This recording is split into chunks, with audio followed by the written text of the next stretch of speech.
সময়ের সাথে সাথে যখন সকল কিছু ডিজিটাল হয়ে যাচ্ছে তখন কিন্তু আমরা এমআরপি পাসপোর্ট থেকে ই পাসপোর্টের দিকে ধাবিত হয়ে যাচ্ছি। বন্ধুরা, আমাদের ভিতরে অনেকেই রয়েছে যারা এখনও পর্যন্ত এমআরপি পাসপোর্ট ব্যবহার করেন, তাদের জন্য আজকের এই ভিডিওটি তৈরি করলাম। আজকের এই ভিডিওটিতে আমি আপনাদেরকে দেখাবো কিভাবে আপনারা এমআরপি পাসপোর্ট থেকে ই পাসপোর্টে শিফট করবেন, তার মানে এমআরপি পাসপোর্ট কনভার্ট করে আপনারা কিভাবে ই পাসপোর্ট নেবেন। বিস্তারিত আজকের এই ভিডিওটিতে থাকছে, অবশ্যই এই ভিডিওটি শেষ পর্যন্ত দেখবেন। আজকের এই ভিডিওটি সম্পূর্ণ দেখলে আপনি বুঝে যাবেন কিভাবে আপনি আপনার এমআরপি পাসপোর্ট, তার মানে মেশিন রিডেবল পাসপোর্ট থেকে ই পাসপোর্ট করে নিতে পারেন। ভিডিওটি শুরু করার আগে একটি রিকোয়েস্ট, ভিডিওর নিচে থাকা লাইক বাটনে ক্লিক করে একটি লাইক দিয়ে দিবেন। তো বন্ধুরা, চলুন শুরু করা যাক।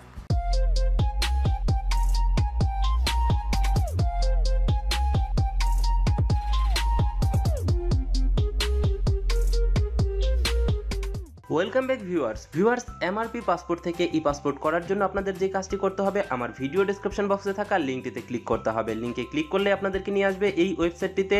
এবার আপনি যে কাজ করবেন, এই ওয়েবসাইটটিতে প্রবেশ করার পরে এখানে দেখতে পারবেন যে ডিরেক্টলি টু অনলাইন অ্যাপ্লিকেশন নামের একটি অপশন, আপনারা এখান থেকে এই অপশনটিতে ক্লিক করবেন। এই অপশনে ক্লিক করার পরে এখান থেকে are you applying from Bangladesh, এখানে ইয়েস দিবেন। ইয়েস দেওয়ার পরে এখানে নিচে দেখতে পারবেন যে আপনারা এখানে select your present address district, তো আপনারা এখান থেকে প্রেজেন্ট যে অ্যাড্রেস রয়েছে, বর্তমান ঠিকানার ডিস্ট্রিক্টটা এখানে সিলেক্ট করবেন। বন্ধুরা, মনে রাখবেন এখানে অবশ্যই আপনাকে ঢাকার প্রেজেন্ট অ্যাড্রেস থাকতে হবে। ঢাকার প্রেজেন্ট অ্যাড্রেস না থাকলে কিন্তু আপনি ই পাসপোর্ট করতে পারবেন না। তো এখান থেকে আপনি ঢাকার যে অপশনটি রয়েছে সেটা সিলেক্ট করবেন। সিলেক্ট করার পরে এখান থেকে আপনি ঢাকার ভিতরে যেই থানাধীন এলাকায় থাকেন সেই থানা সিলেক্ট করবেন। সিলেক্ট করার পরে এখানে নিচে দেখতে পারবেন রিজিওনাল পাসপোর্ট অফিস, এখানে আগারগাঁও দেখাবে।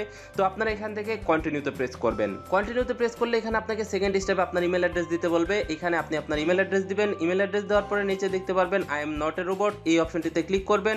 এখানে ক্লিক করার পরে আপনারা এখান থেকে জাস্ট কন্টিনিউতে প্রেস করে দিবেন। কন্টিনিউতে প্রেস করলে আপনাদের এখানে পাসওয়ার্ড দিতে বলবে। এখানে আপনি দুইবার আপনার পাসওয়ার্ড দিয়ে দিবেন।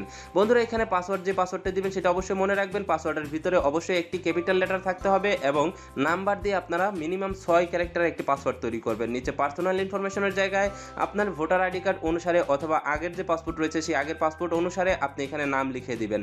এখানে দেখতে পাচ্ছেন ফুল নেম, উপরে আপনার ফুল নেম নেবেন এবং সার নেম, তার মানে বংশগত নামের জায়গায় আপনি আপনার যে বংশগত নাম রয়েছে সেটা দিবেন। তো এখানে আমি বংশগত নাম লিমা দিয়ে দিলাম।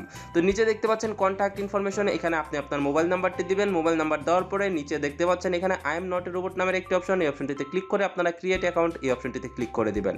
ক্রিয়েট অ্যাকাউন্টে ক্লিক করলেই দেখতে পারবেন যে আপনি যে ইমেল অ্যাড্রেসটি দিয়েছেন সেই ইমেল অ্যাড্রেসে একটি মেল যাবে এবং সেখানে একটি অ্যাক্টিভেশন লিঙ্ক থাকবে। সেই অ্যাক্টিভেশন লিঙ্কে ক্লিক করে আপনি অ্যাকাউন্টটি অ্যাক্টিভ করে নেবেন। অ্যাকাউন্ট অ্যাক্টিভ করার পরে এখান থেকে সাইন ইনে ক্লিক করবেন এবং এখানে ইমেল অ্যাড্রেস পাসওয়ার্ড দিয়ে I am not a robot এই অপশনটিতে ক্লিক করে আপনারা এখান থেকে সাইন ইনে প্রেস করে দিবেন।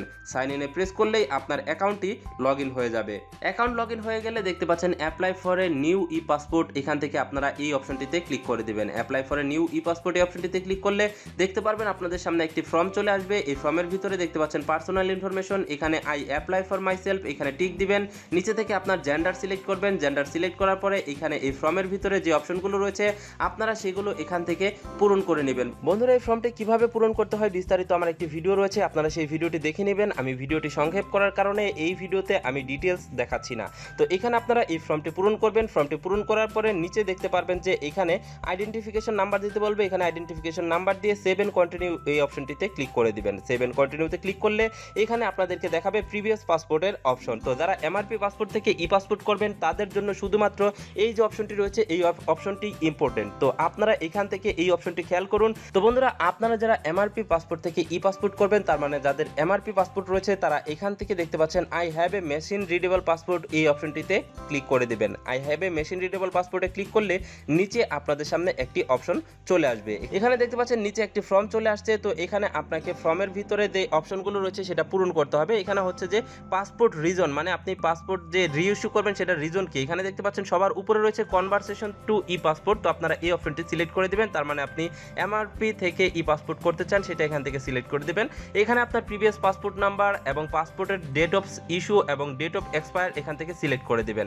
তো ডেট অফ ইস্যু এবং ডেট অফ এক্সপায়ার সিলেক্ট করে দিয়ে এখান থেকে সেভ এন্ড কন্টিনিউতে ক্লিক করে দিবেন। করার পরে এখান থেকে আপনার পার্মানেন্ট অ্যাড্রেস সহ পরবর্তী যে স্টেপগুলো রয়েছে সেই স্টেপগুলো সঠিকভাবে পূরণ করে আবেদন সাবমিট করবেন। আবেদন সাবমিট করার পরে এখানে আপনাদের ডেট শিডিউল করতে হবে। ডেট শিডিউল করে আপনার যে রিজিওনাল অফিস রয়েছে সেই রিজিওনাল অফিসে আপনার প্রয়োজনীয় কাগজপত্র সহ চলে যাবেন। বন্ধুরা, এই বিষয়ে একটি বিস্তারিত ভিডিও রয়েছে আমার আগের ভিডিও, সেই আগের ভিডিওতে আমি দেখিয়েছি কিভাবে ই পাসপোর্টের জন্য আবেদন করতে হয়। তো আপনারা জাস্ট ওই ভিডিওটি দেখে নিন, ওই ভিডিওটি আমার ভিডিও ডেসক্রিপশন বক্সে লিংক দেওয়া থাকবে, আপনারা ওই লিংকে ক্লিক করে আগের ভিডিওটি দেখে নিন। আগের ভিডিওটি দেখলেই বুঝতে পারবেন যে কিভাবে আপনারা এখানে এই অনলাইনে ই পাসপোর্টের জন্য আবেদন করবেন। সকল কিছু ওই ভিডিওর মতোই থাকবে, শুধু জাস্ট আপনারা এখানে এই যে সেকেন্ড স্টেপটা আমি এই ভিডিওতে দেখালাম, এই সেকেন্ড স্টেপটি পূরণ করে দিবেন আপনার এমআরপি পাসপোর্ট দিয়ে।